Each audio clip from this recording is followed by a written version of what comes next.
I did not even realize till I was posting this podcast for On Demand that this is episode 100. Thank you so very much for checking out the show. Make sure to give it a like, maybe rate the podcast. I would greatly appreciate that. Also tell your friends if you enjoy the content. If you don't, let me know how to improve, all right? All right, let's get to the show.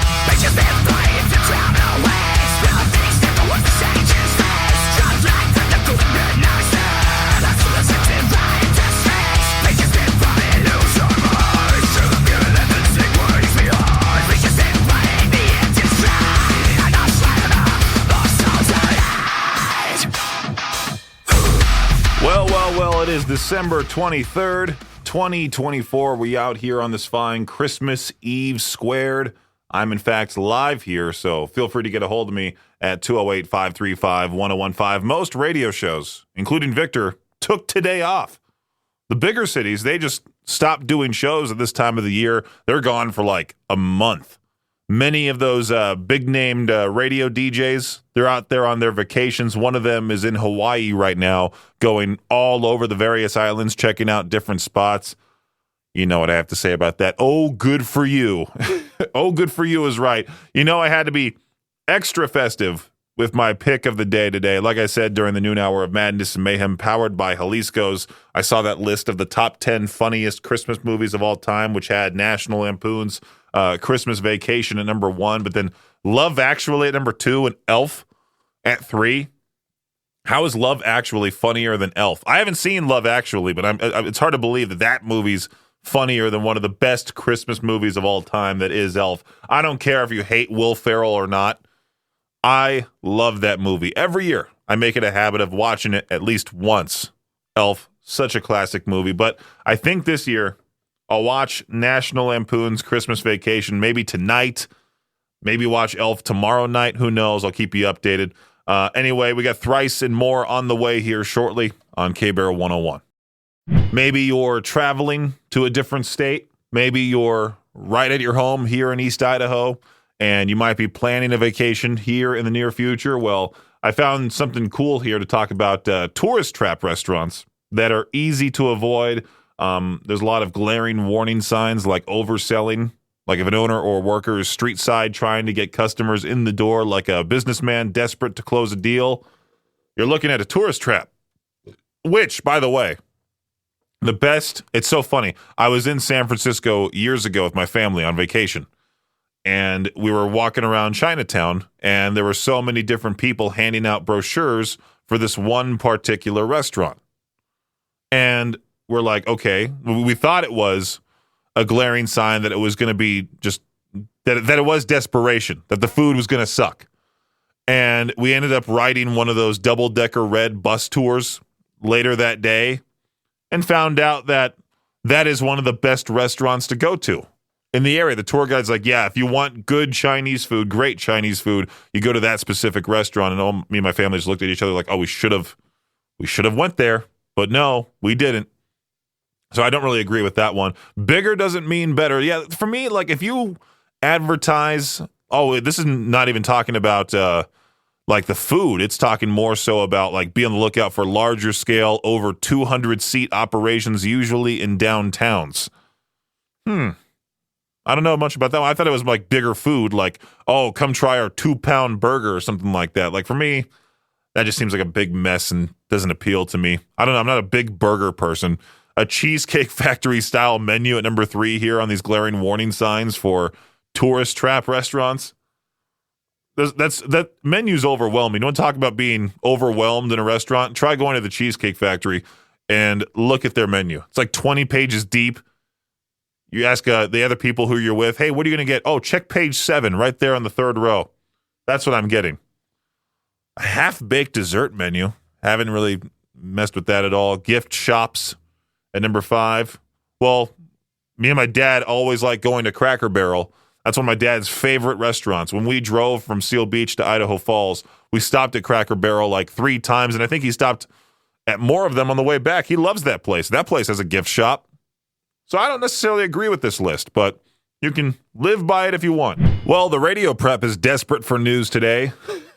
I saw this question here. What the color of your snot says about your immune health? I bet this will have you, digging for gold here soon and looking at the color going, I must be healthy. I was looking at here's what the many colors of your snot says about your health. Clear, you're good. White, well, you might have some congestion, a sign of congestion. Yellow indicates your immune system's actively fighting off an infection. Green, I think that's just normal. Green results from an intensified immune response. So green, isn't green really the normal color? And if you have red or pink, brown or orange or black, well, there might be some issues there. Don't go picking your nose now in public, okay? Just check in private. Well, it's live. NORAD, the North American Aerospace Defense Command, will once again be keeping tabs on good old St. Nick on Christmas Eve with its Santa tracker, which is already live at noradsanta.org. And because it's 2024, there's a NORAD Tracker Santa app, because everything needs an app, especially tracking Santa that one night out of the year. I remember being so afraid as a kid of staying up too late and, Santa would fly over the house and skip our house because we were still awake. One of those parents, or one of those lies my parents would say just to get me in bed, His movements will also be tracked on Facebook, Instagram, YouTube, and Twitter.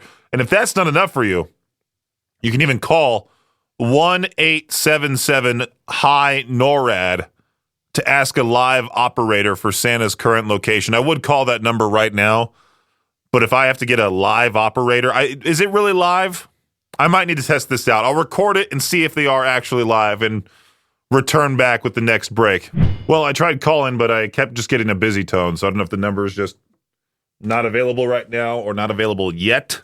Maybe Christmas Eve is when it opens up. We'll see. And this right here is your Shot Clock Sports Update. There was some shocking news over the weekend. Baseball legend Rickey Henderson has died after a bout with pneumonia. Henderson, who played most of his 25-year career with the Oakland A's and the New York Yankees, held the all-time record for stolen bases and runs scored. He was also a 10-time All-Star player and a first-ballot Hall of Famer. May he rest in peace.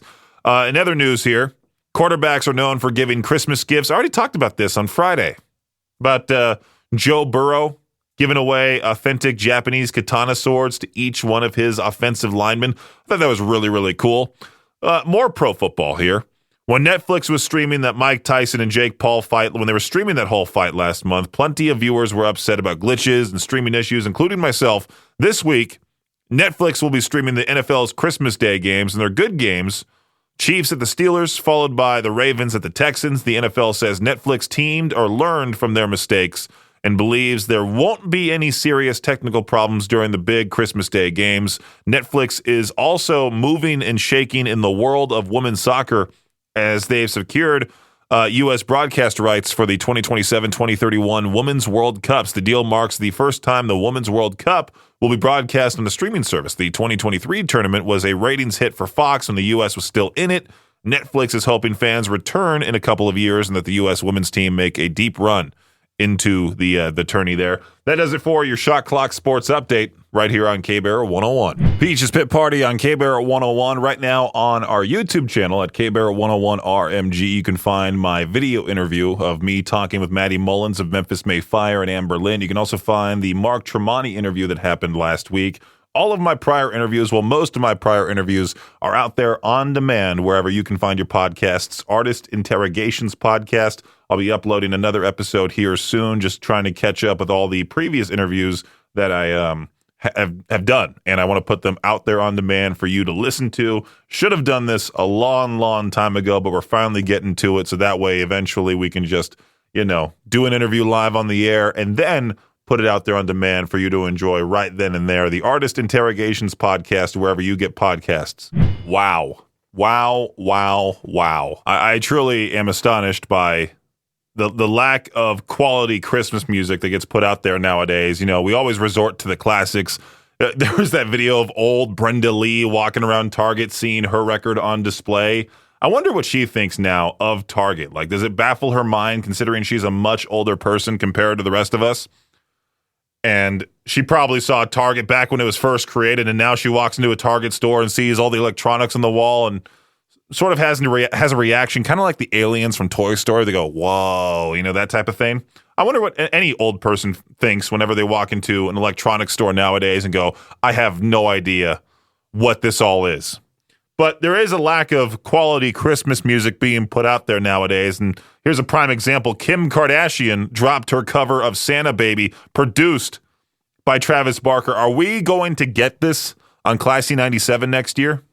I should have brought Josh into the studio for this one. I think he's already gone, unfortunately. I think it was back in 2021 when we did Christmas music on Classy 97 from November 1st to January 1st, and you could slowly see Josh go insane as the time went on. Like, at least this year, it was just halfway through November, and then on December 25th, after Christmas is done and over with, Classy goes right back to normal. And I bet you there will be some people messaging the Facebook page going, "You guys should have kept it going till January 1st. I'm mad now." It's like you can never please the Christmas music elitists. We got to be thankful to those delivering food, packages, etc. this holiday season. On Friday night, I made the dumb mistake of trying to get DoorDash delivered to my place, not realizing that Idaho Falls was having their Christmas light parade around the same time that I tried getting that delivered.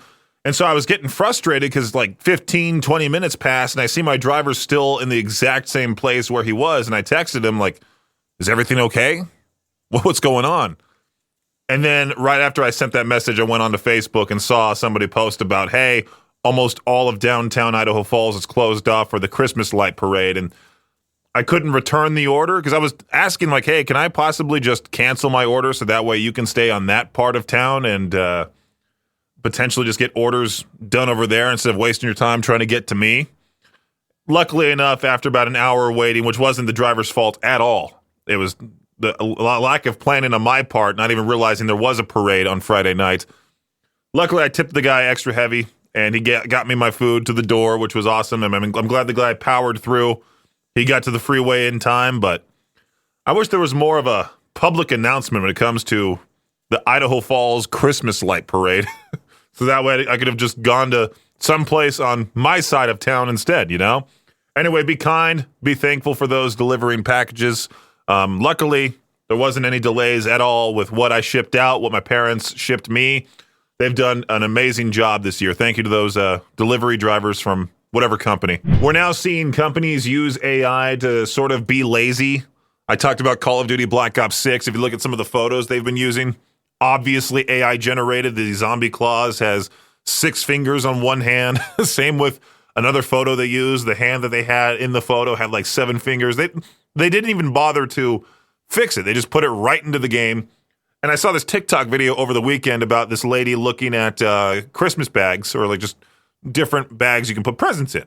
And all of them had very obvious AI generated designs on them. You want to know why? Well, they showed Santa and Santa's reindeer, but antlers were growing out of places antlers shouldn't. There was also fingers that were, there's 6 on one hand, 7 on the other. And you go, something's not right here. Nobody drew this. Somebody just slapped it together. Like my National Emo Day post, where I just said, "Hey, could you give me a design that says Happy National Emo Day?" And there's a little square on the right side where it says Happy National Emo Day on my post. Now, I created the rest of the post, like I put the K-Bear logo, I listed all the songs I played for National Emo Day, but I wasn't trying to sell anything like the one company that tried selling Christmas bags at Target with very obvious AI-generated Santas on them.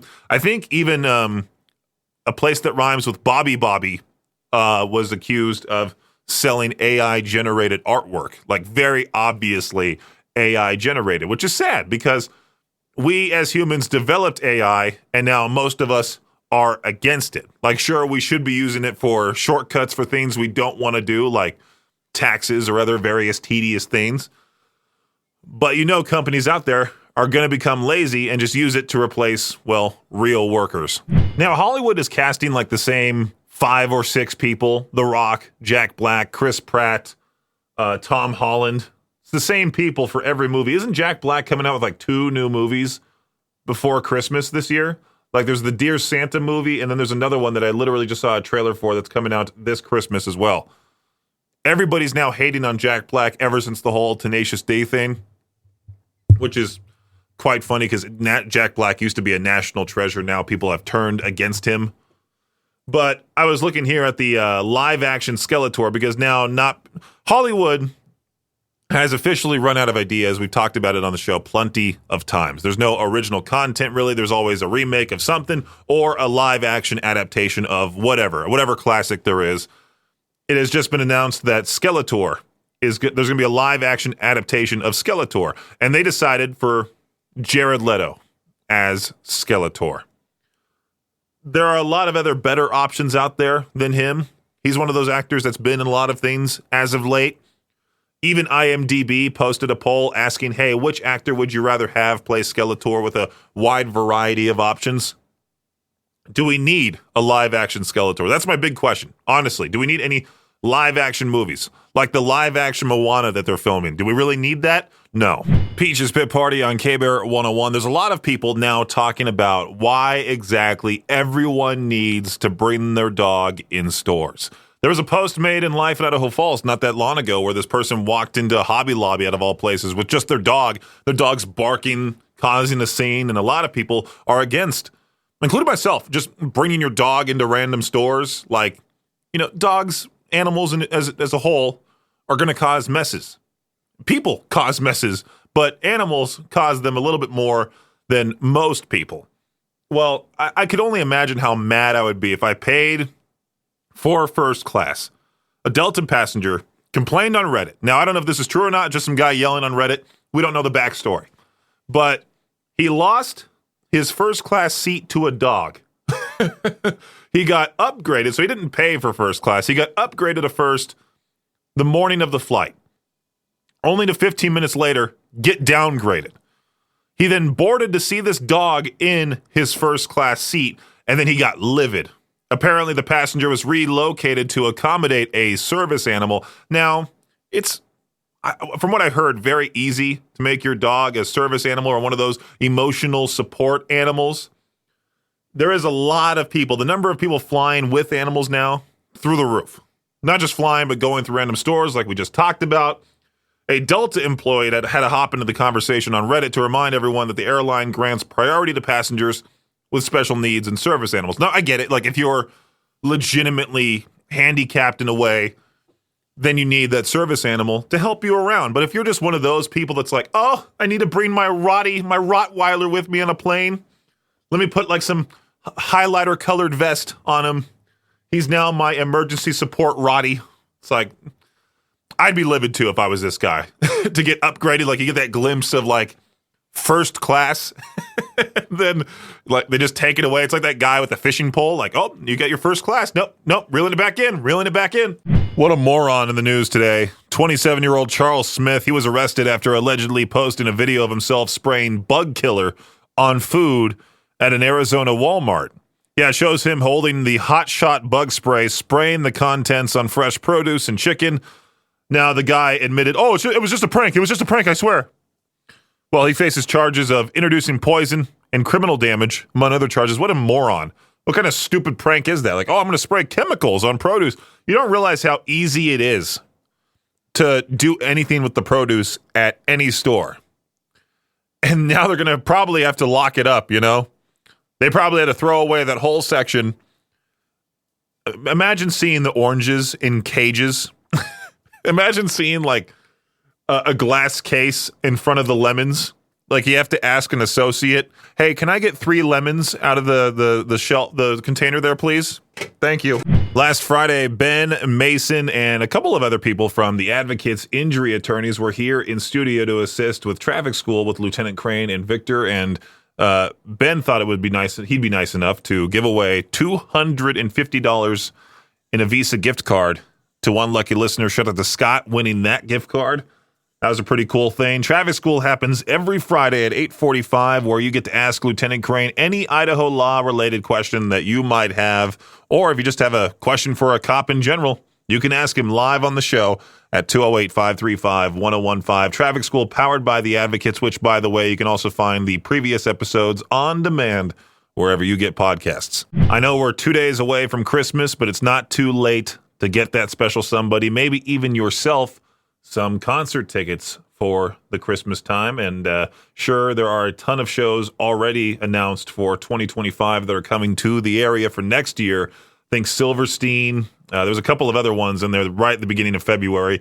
April is looking jam-packed with shows. And I realized over the weekend I might be missing Tom Segura at the Mountain America Center because I'll be back at home for AC/DC with the Pretty Reckless at the Rose Bowl. My dad surprised me. Well, didn't surprise me. We tried our best to get tickets for that show for April, and I'm thinking I might just go down there for the weekend, go to that show, leave on Monday.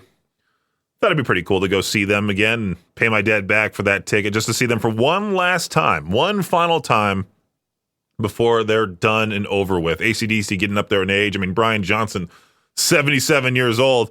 He did look pretty cool. He looked pretty good in that recent video with Lady Gaga. I'm glad he's still doing his thing despite having that hearing problem and all that. The band, they're just getting older. They've been around for quite a long time. It'd be awesome to see AC/DC. But yeah, if you want to give somebody that those concert tickets, go to our concert calendar at riverbendmediagroup.com/calendar. Well, it is Christmas Eve, and I figured I would ask the question, what's the best Christmas gift you've ever received? What is it? Let me know the first thing that comes to your head. For me, I mean, I've gotten a lot of great gifts as a kid, even now. I didn't expect my parents to gift me an Xbox Series X when they did. I thought I'd be stuck with the Xbox One and have to buy the system myself. But no, I think it was 2 years ago they gifted me the Xbox Series X. I finally upgraded to that. It's been great ever since. I wonder what else there could be. I mean, the drum set was a great gift. The Xbox 360 back when my parents were just gifting me a whole bunch. I was a spoiled brat. Still am, spoiled brat. But what's the best Christmas gift you've ever received? Let me know. 208-535-1015. That is today's To Peach Their Own question. Call in now. I was just about to get to reading Facebook comments. I'm glad you called in. How's it going? It's not too terribly bad. What is the question of the day, my friend? Oh, come on. What's the best Christmas gift you've ever received, Jeremy? My first video arcade. I figured it'd be something like that. Now, which one was it? I honestly cannot remember the name of it because it was an antique. It was basically, it came out around the same time as Asteroids, but it was a knockoff company. But still, we set it up in an arcade, put a dime mechanism in instead of a quarter, and started making money off of it. Oh, man, that'd be such a cool thing. Hey, I used the money off of it to buy an Asteroids machine, so... And the rest is just history. Yeah, what's the best Christmas gift you've ever received? So, it's when you get divorced parents, you get 2 Christmases, right? Mm-hmm. So I was a couple states away from my dad, and he sent me a gift package of gifts. And in that package, which, wasn't the norm for me, dude, it was a Game Boy Color because they had just come out. Yes, I'm showing my age here. It was awesome, dude. I had Zelda and everything on it. Dude, that's a great thing. But second of all, oh, good for you. Yeah. Dude, it was the see-through purple one. Oh, that's even better, dude. I miss those types of systems, like the see-through, the transparent, different colors too. The teal and purple and orange and pink and all that fun. With no backlight, so I couldn't play it at night. Oh yeah, that was always the fun part. You couldn't play the Game Boy Color at night at all. Mm-hmm. Or you had to buy like I think I had the Game Boy Advance with that light attached to it. Well, my Game Boy Color had one. It had its own battery, so like I'm rocking 4 batteries, but you'd stick it on top of it and flip it, and it'd almost be like a magnifying glass too. So you couldn't play for that long because your eyes would hurt. Now look at us. We have RGB lights you can attach to the TV. There's so much more you can do with things now. It's kind of like what I mentioned on the show earlier about about being an old person going into Walmart and just being like shocked at like the electronics section. Like the 98-inch television? I remember those big tube ones that were just heaven and earth to move an inch over. And then I remember also, I remember flip phones. I had a flip phone. So did I. I bought myself a flip phone. And having to use T9 to text, those were the days. Yeah, my dad got so mad at me because one of my friends kept texting me on my phone, and we didn't have unlimited texting. And he found that out on the phone. And my friend Michael just keeps sending me text messages over and over and over again. And sure enough, he's yelling, "Stop, stop!" And waving his arms in the air. Thanks for listening to Peach's Pit Party, the podcast. If you enjoy the show, please share, subscribe, and rate the podcast. Peach's Pit Party is hosted by me, Peaches, and is a production of Riverbend Media Group. For more information or to contact the show, visit riverbendmediagroup.com. Until next time, Peach out.